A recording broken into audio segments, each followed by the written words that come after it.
Hello and नमस्ते, स्वागत छ हजुरहरूलाई नेपाल अनलाइन स्कुल च्यानलमा। आज हामी यस क्लासमा चाहिँ विशेष गरी जुन हाम्रो है क्लास 12 को इकोनोमिक्सको चाहिँ च्याप्टर 2 को चाहिँ unit 2.3 theory of the price and the output डिटर्मिनेसनको चाहिँ पार्ट 1 मा रहेका छौँ र यस क्लासमा चाहिँ जुन हाम्रो इक्विलिब्रियमको बारेमा है त्यसै गरी इक्विलिब्रियम र साथै यो फर्म र इन्डस्ट्री बिच चाहिँ के भिन्नता छ। एउटा फर्म भनेको पनि एउटा जस्तै हामीले के लाग्न सकिन्छ भन्दा एउटा भनौँ न एउटा कम्पनी अर्गनाइजेसन जस्तो लाग्न सकिन्छ र इन्डस्ट्री पनि त्यस्तै लाग्न सकिन्छ, तर यो दुई चाहिँ बिच एउटा भिन्नता रहेको छ। र आज चाहिँ विशेष गरी एउटा इक्विलिब्रियम भनेको कन्सेप्ट पढ्न जाँदैछौँ र पछिका क्लासेसहरूमा चाहिँ जस्तै हामीले टोटल रेभिन्यू र टोटल कस्ट एप्रोच अनुसार चाहिँ पर्फेक्ट कम्पिटिसन मार्केट अन्तर्गत चाहिँ इक्विलिब्रियम फर्महरूको चाहिँ इक्विलिब्रियम होइन त्यस्तो कुराहरू चाहिँ हामी पढ्छौँ। र आजलाई चाहिँ मेन भनेको हामी के हेर्न जाँदैछ भन्दा एउटा यो इक्विलिब्रियम, यसमा खासै त्यस्तो केही पनि गाह्रो छैन।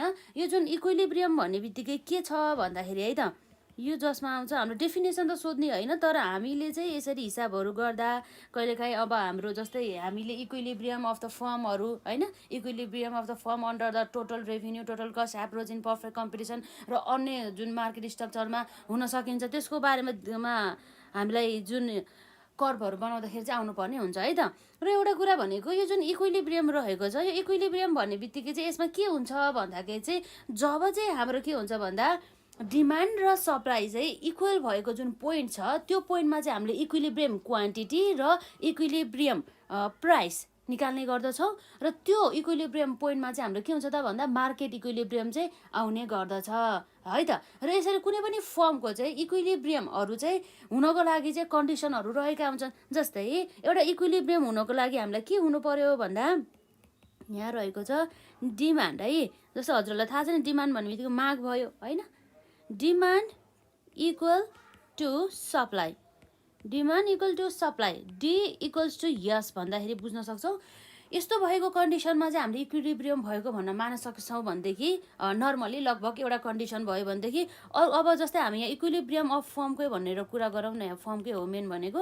र त्यसपछि अर्को कन्डिसन हुनको लागि चाहिँ अर्को कन्डिसन के फुलफिल हुनुपर्छ भन्दा जसमा चाहिँ marginal revenue equals to marginal cost. अब हामीले चाहिँ यत्रो यो जुन च्याप्टर 2 को चाहिँ युनिट हामीले 3 सम्म आउँदाखेरि चाहिँ के बुझ्नुपर्छ भन्दा चाहिँ मार्जिनल रेभिन्यू भनेको के हो, मार्जिनल कस्ट भनेको के हो, डिमान्ड भनेको के हो, सप्लाई भनेको के हो भन्ने चाहिँ बेसिक कन्सेप्टहरू चाहिँ थाहा हुनुपर्ने हुन्छ है। अहिले चाहिँ मैले भनिनँ।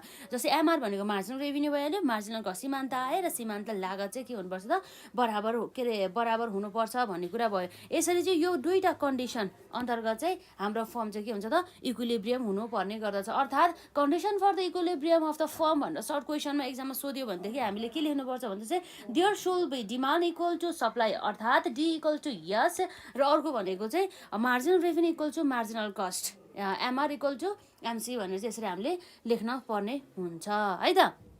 र अरू अन्य कुराहरू त्यो डिफ्रेन्ट मार्केट स्ट्रक्चरहरू अनुसार हाम्रो फरक हुने गर्छ डिफ्रेन्ट एप्रोचमा, त्यो चाहिँ हामी बिस्तारै पढौँला।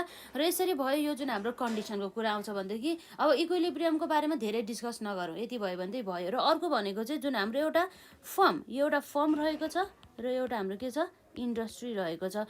के यो फर्म र इन्डस्ट्री एउटै हुन् त भन्दा होइनन्।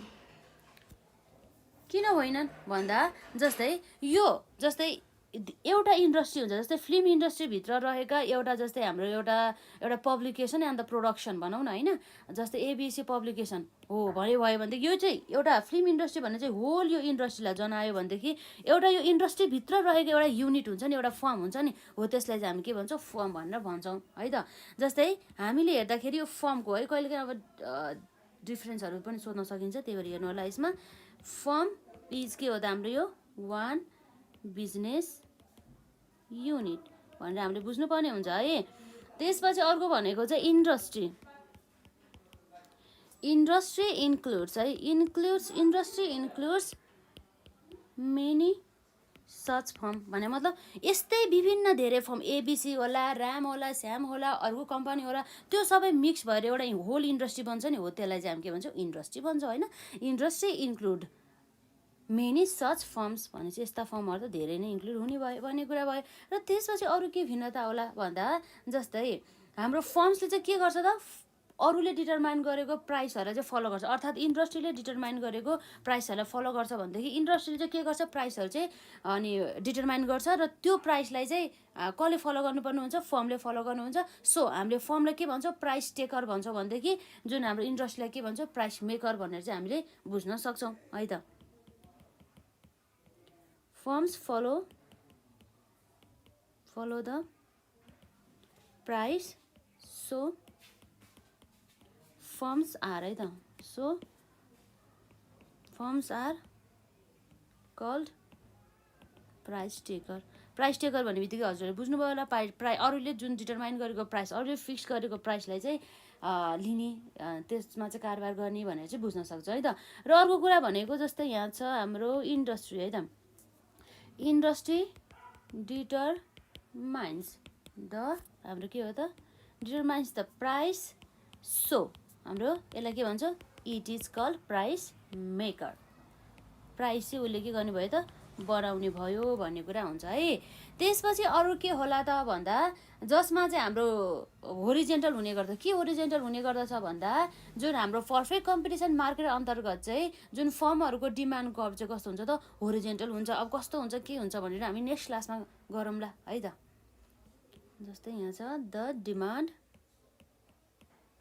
Demand curve of a firm in perfect competition है त।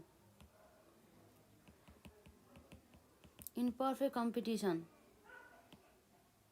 इज के हो त हाम्रो होरिजेन्टल। र त्यसै गरी अर्को हाम्रो के छ त भन्दा the demand curve of an industry is के छ त हाम्रो डाउनवार्ड है। के छ त हाम्रो डाउनवार्ड।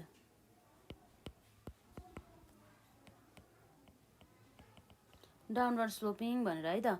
त्यसपछि अर्को भनेको चाहिँ हाम्रो के छ भन्दा हाम्रो equilibrium point of the form चाहिँ हामीले कता चाहिँ डिटरमाइन गर्छौँ भन्दा जसमा चाहिँ हामीले marginal revenue equal to marginal cost भएको ठाउँमा भनेर है। र त्यसै गरी हाम्रो एउटा इन्डस्ट्रीको चाहिँ भन्नुपर्दा पुरै ओभरअल इन्डस्ट्रीको चाहिँ जुन इक्विलिब्रियम पत्ता लगाउनको लागि चाहिँ त्यसमा चाहिँ डिमान्ड र सप्लाई हुने गर्दछ भन्ने कुरा। हुन चाहिँ यो बोथ कन्डिसन नै हो होइन, तर हामीले इन्डिभिजुअली हेर्दा चाहिँ यसरी हेर्न सक्छौँ। खासै केही त गाह्रो छैन नि है। The equilibrium point of a firm is determined by कसरी त marginal revenue equals to marginal cost है। सबैले याद गर्नु होला, पछि हामीलाई फेरि थ्योरिटिकल बुझिसकेपछि हामीलाई जुन कर्भहरू बनाउनको लागि न्युमेरिकलहरू गर्नको लागि सजिलो हुन्छ है त। त्यसै गरी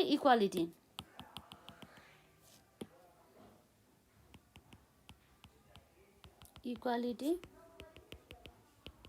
बिट्विन डिमान्ड एन्ड सप्लाई, जसलाई भन्छ डी इक्वल्स टु यस है। डिटरमाइन्स त के हो त हाम्रो इक्विलिब्रियम अफ एन्ड के हो त हाम्रो इन्डस्ट्री। यसरी चाहिँ हामीले यो पत्ता लगाउन सक्छौँ है त। यो कुराहरू भयो भने चाहिँ अब हाम्रो फर्म र इन्डस्ट्री बिच के भिन्नता छ भनेर हामीले यसरी हेर्दाखेरि चाहिँ firm is a one business unit हो भनेदेखि industry includes many business units अथवा फर्म्स भनेर बुझ्न सक्छौँ। भनेदेखि firms follow the price, so firms are call price taker भनेपछि industry determines the price, so it is call the price maker. र त्यसै गरी the demand of the curve of a firm in perfect competition is horizontal हो भनेदेखि the demand curve of an industry is a downward sloping. र the equilibrium point of a firm is determined by marginal revenue equals to marginal cost हो भनेदेखि equality between demand and the supply D equals to S determines the equilibrium of an industry भन्ने कुरा चाहिँ रह्यो है त। र अब विशेष गरी यो जुन कन्डिसन है इक्विलिब्रियम कन्डिसनहरूलाई हेर्नु होला, यो जुन फर्म र इन्डस्ट्री बिच चाहिँ भिन्नता रहेछ भनेर बुझ्नु होला। र नेक्स्ट क्लासमा चाहिँ अब हामी जुन अलि एक्जाममा इम्पोर्टेन्ट क्वेसन्सहरू चाहिँ गर्ने छौँ है त। आजलाई चाहिँ यति नै गरौँ।